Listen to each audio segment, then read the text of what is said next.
everyone, welcome back to my classes. So यार हमने body fluids fully fledged finish कर दिया है and we had already begin with excretory products and their elimination.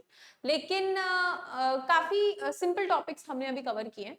Today I'll be continuing with the human excretory system part 2 क्योंकि last में मैंने आपको basic structure ही बताया था. आज हम नेफ्रॉन, उसकी डिटेल, थोड़ा सा और किडनी में घुसेंगे और we'll understand how is it structurized. ठीक है जी, तो चलिए आइए मेरे साथ स्टार्ट करते हैं. Open up your NCERT, refer to page number 207, साथ साथ रीडिंग करते चलना.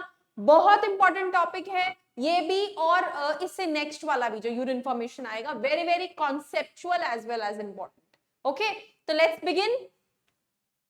पहली स्लाइड कहती है each kidney has nearly 1 million complex tubular structures called nephrons in it which are functional units.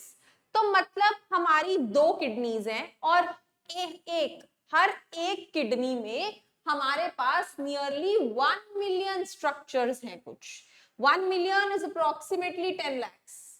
ठीक है, अगर इंडियन करेंसी में बात करी जाए तो 10 लाख कोई चीज एक किडनी में है तो you can imagine the size कितना छोटा होगा. तभी तो 10 लाख फिट हुए हैं उसके अंदर.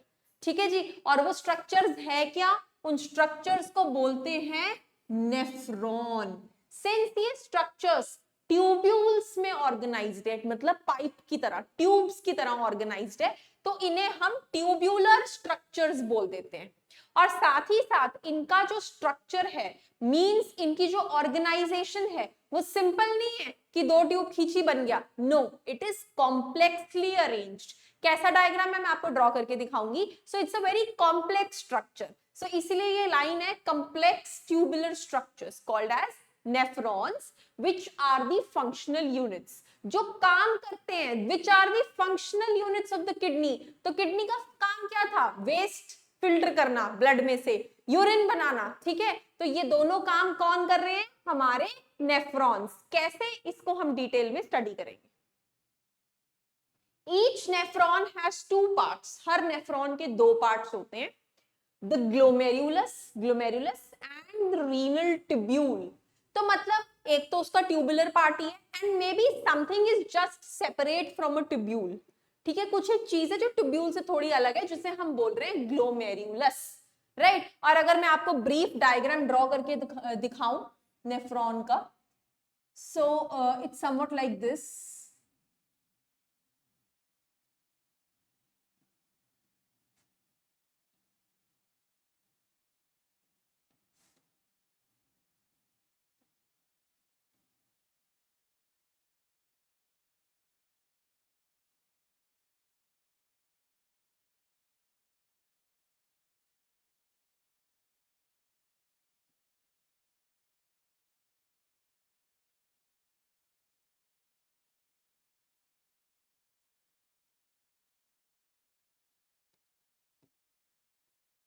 This is the structure of a nephron.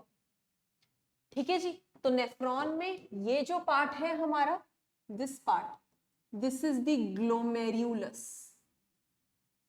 This, the ones which I have colored red, this is glomerulus. ठीक है जी, और रेस्ट ऑफ द पार्ट जो ये सारा ब्लू में है शेडेड, ऑल दिस, सारा this, all this is the tubular part. All this is the tubular part known as the renal tubule.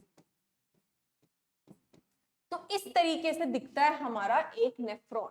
और ये जो डक्ट मैंने बनाई है, यहाँ पर भी एक नेफ्रॉन अटैच होगा, इधर भी 1 मोर नेफ्रॉन अटैच, यहाँ से 1 मोर नेफ्रॉन अटैच, इधर से जैसे ये इस पे अटैच हो रहा है, इस डक्ट पे सारे नेफ्रॉन्स आके जुड़ रहे हैं.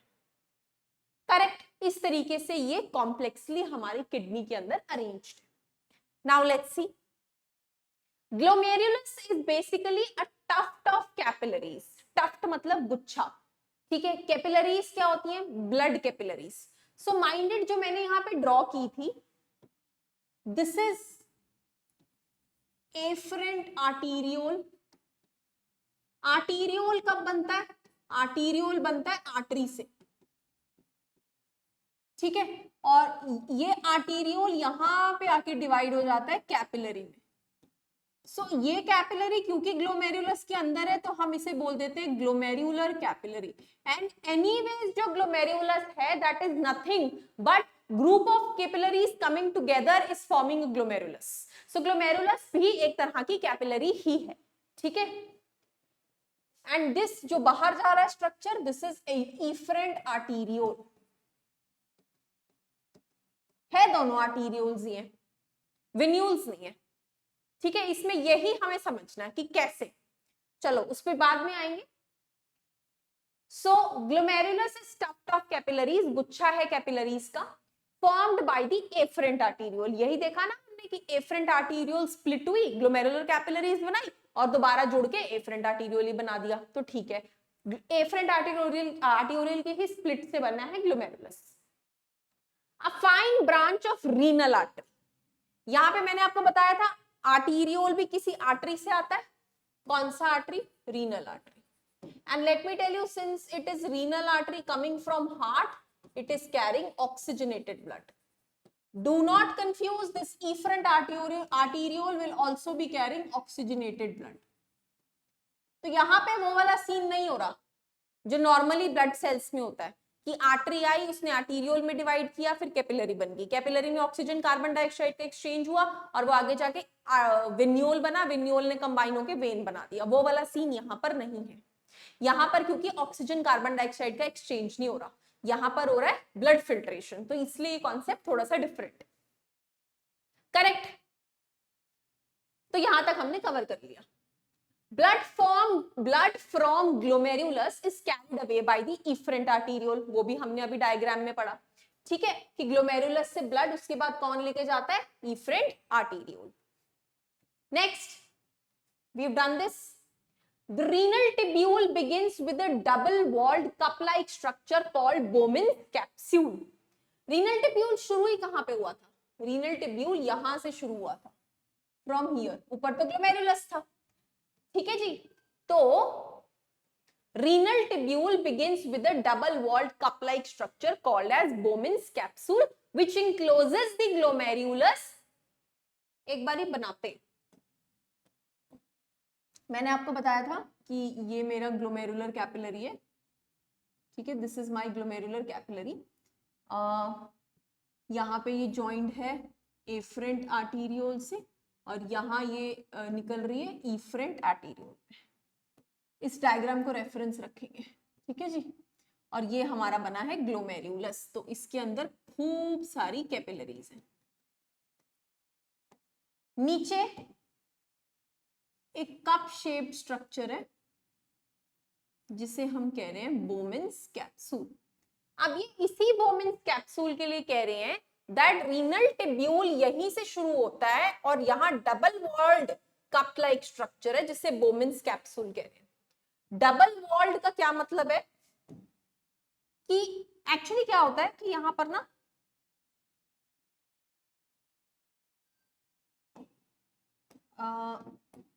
ये तो पूरा होता है, यहाँ पर छोटे छोटे स्लिट्स होते हैं, यहाँ पे छोटे छोटे स्लिट्स होते हैं बीच में, ताकि जो ग्लोमेरुलस क्लीन करेगी वो अंदर आ सके।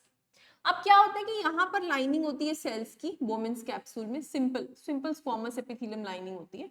आई will write it down also, simple squamous cells की लाइनिंग होती है। एक लेयर ये हो गई, डबल वॉल्ड है ना, तो एक लेयर ये हो गई, और ऊपर की तरफ यहाँ पर सेल्स होते हैं जिन्हें थोड़ा पोडोसाइट्स के नाम से जाना जाता है, वो भी अभी हम पढ़ेंगे। तो दो लेयर हो गया डबल वॉल्ड, ठीक है, एक ऊपर का एक नीचे का।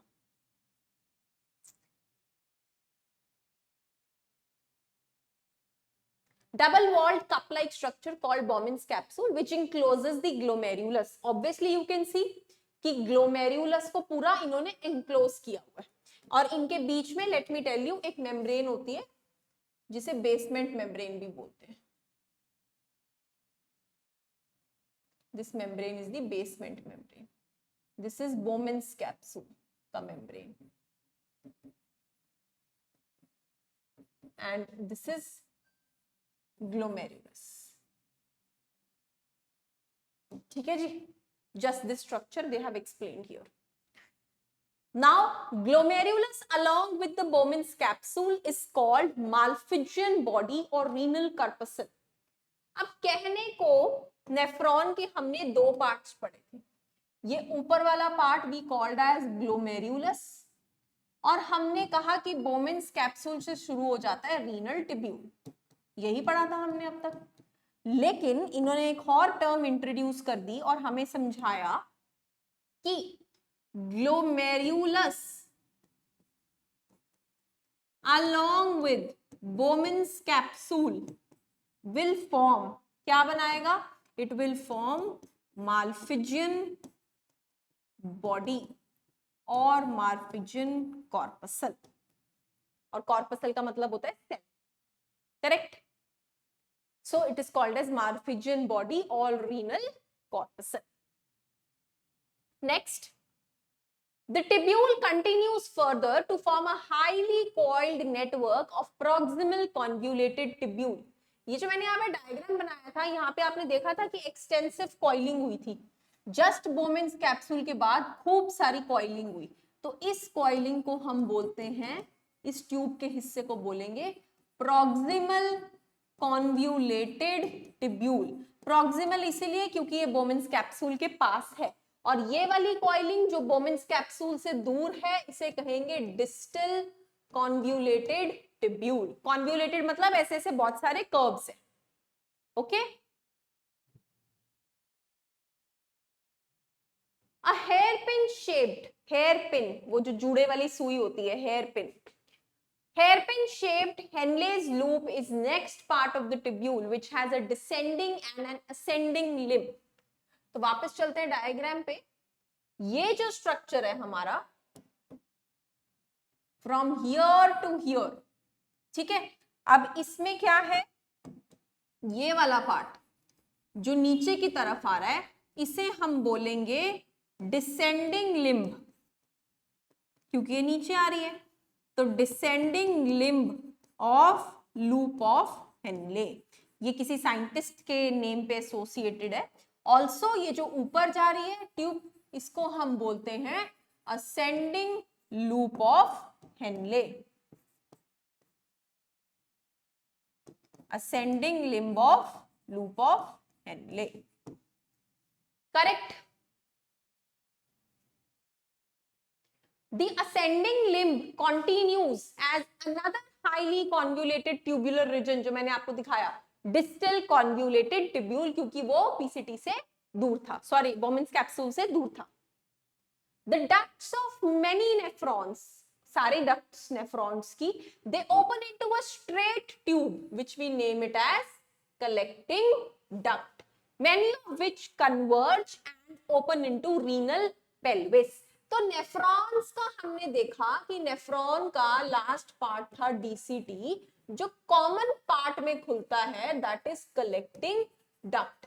Now this collecting duct will converge together and open into renal pelvis, और रीनल पेल्विस से जाने के लिए वो मेड्यूलरी पिरामिड्स को क्रॉस करते हुए जाते हैं। So they will cross the medullary pyramids.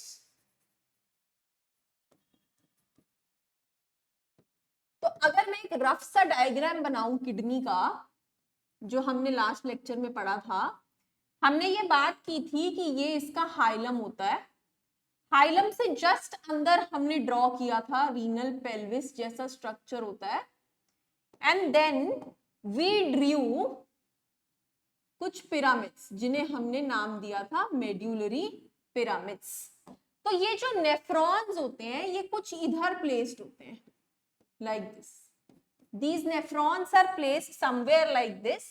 तो जब इनकी कलेक्टिंग डक्ट कलेक्ट करती है, these drain like this through medullary pyramids into the renal pelvis, and finally from here they pass through ureter.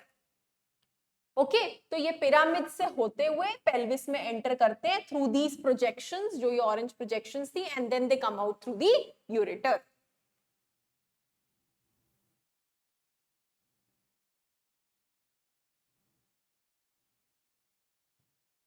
ठीक है जी, next.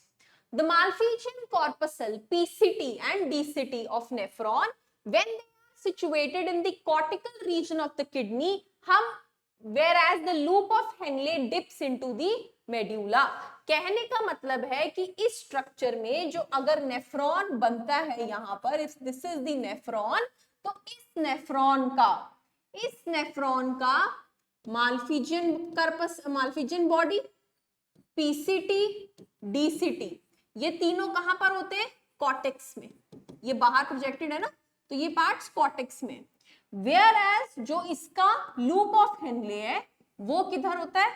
The loop of Henle is into the medulla. तो loop of Henley medulla में लाई करता है और जो ये चीजें हैं ये कॉर्टेक्स में लाई करती हैं. ये समझा रहे हैं वो. ठीक है जी. मेजॉरिटी ऑफ नेफ्रॉन्स में the loop of Henle is too short. वो लूप ऑफ हेनले बहुत छोटा होता है and it extends only very little into the medulla. कुछ केसेस में लूप ऑफ हेनले की लेंथ कम होती है तो वो मेडुला के अंदर बहुत कम जाता है, लाइक फॉर एग्जांपल जस्ट 20%. ठीक है. Such nephrons are called as cortical nephrons क्योंकि उनका मेजर पोर्शन कॉर्टेक्स में ही है, तो हम उन्हें कॉर्टिकल नेफ्रॉन्स के नाम से जानते हैं. वेयर एज काफी नेफ्रॉन्स में लूप ऑफ हेनले लंबा होता है और मेडुला के अंदर तक जाता है पूरा. So these nephrons are known as juxta medullary nephrons. Juxta का मतलब ही होता है डीप, अंदर तक जाना. ठीक है. एंड मेड्यूलर के अंदर जा रहा है तो मेड्यूलरी, तो जक्स्टा मेड्यूलरी नेफ्रॉन्स. सो ये दो टाइप के नेफ्रॉन्स हो गए हमारे, cortical and juxta medullary. Cortical जिसमें मेजर नेफ्रॉन का पोर्शन कॉर्टेक्स में ही है और लूप ऑफ हेनले छोटा है इसलिए वो मेडुला के अंदर ज्यादा पेनिट्रेट नहीं कर पाया. Whereas जक्स्टा मेडुलरी में मैक्सिमम पोर्शन पेनिट्रेट कर पा रहा है. ठीक है जी. The efferent arteriole emerging from glomerulus forms a fine capillary network around renal tubule and is called as peritubular capillaries. इस पॉइंट को बहुत ध्यान से समझेंगे. हमने अब तक ये स्टोरी पढ़ी कि हार्ट से आर्टरी आती है जो अयोर्टा, वो अयोर्टा की काफी ब्रांचेस होती हैं and one of the branches is renal artery और ये सब ऑक्सीजनेटेड ब्लड लेकर आ रही हैं. The renal artery will enter kidney. Kidney में एंटर करके it will split into efferent arteriole. This efferent arteriole when enters into the nephron forms a capillary which is known as glomerulus. Glomerulus से वापस निकलता है efferent arteriole and this efferent arteriole collects the blood and takes away from the kidney. But यहां पे वो बोल रहे हैं कि जो इफरेंट आर्टीरियोल ग्लोमेरुलस से बाहर आ रहा है वो एक और कैपिलरी नेटवर्क बना रहा है रीनल ट्यूब्यूल के अराउंड, जिसे पेरीट्यूबुलर कैपिलरीज बोल रहे हैं. मतलब ये efferent arteriole around Bowman's capsule, PCT, DCT, loop of Henle, इन सब के अराउंड ऐसे एक लूप बना रहा है. It is forming, for example ये हमारा नेफ्रॉन है, पीसीटी, बोमेन्स कैप्सूल. ठीक है. पीसीटी के बाद descending limb of loop of Henle, then ascending limb of loop of Henle, ये इसका थोड़ा सा थिक पोर्शन आ गया. Then they are converge into distal convoluted tubule and then they are emerging with the collecting duct. ठीक है जी. तो वो ये बोल रहे हैं कि जो इफरेंट आर्टीरियोल है this will come out like this and this will start branching like this. इनके अराउंड ऐसे ग्रुप ऑफ कैपिलरी नेटवर्क बनाने लग जाएगा. अब क्यों बनाने लग जाएगा यार? क्योंकि आप खुद सोचो कि नेफ्रॉन को भी तो सारा फंक्शन परफॉर्म करने के लिए ऑक्सीजन चाहिए होगा ताकि वो एनर्जी ले सके, है ना. तो वो इसको ये कैपिलरीज देती हैं क्योंकि है तो इफरेंट आर्टीरियोल के अंदर ऑक्सीजनेटेड ब्लड ही है, यही पढ़ा है हमने. ठीक है जी. So all these capillaries which are formed around these structures are known as peritubular capillaries. और वो क्यों बनी? क्योंकि वंस उन्होंने फिल्ट्रेट ग्लोमेरुलस में छोड़ दिया, they have emerged out as oxygenated, oxygen वाली ब्लड वेसल्स, और वो अपना फिल्ट्रेट वाला काम कराएंगे.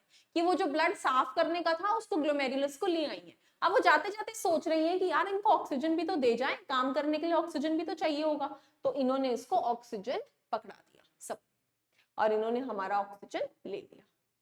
ठीक है, अंडरस्टूड।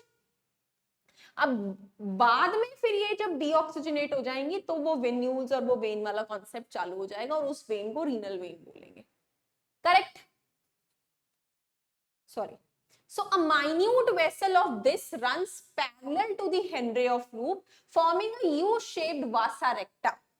मतलब इन्हीं में से, इसी पेरिट्यूबुलर कैपिलरी में से एक थिन वेसल, एक थिन ब्रांच निकलती है जो ऐसे यू शेप में रन करती है अराउंड लूप ऑफ हेनले, और इसको हम स्पेसिफिकली बोलते हैं वासा रेक्टा।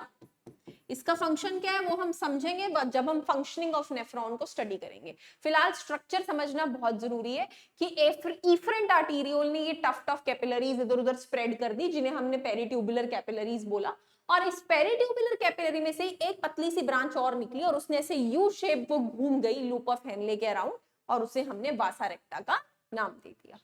Correct? This vasa recta is और highly reduced in cortical nephrons. तो ये वासा रेक्टा मेजरली किस में प्रेजेंट होती है? जक्स्टा मेडुलरी नेफ्रॉन्स में। कॉर्टिकल नेफ्रॉन्स में ये नहीं होती क्योंकि वहां लूप ऑफ हेनले की लेंथ ही बहुत छोटी होती है, तो इसके एग्जिस्टेंस का कोई पता पॉइंट बनता नहीं है, तो या तो ये बहुत छोटी होती है या होती नहीं।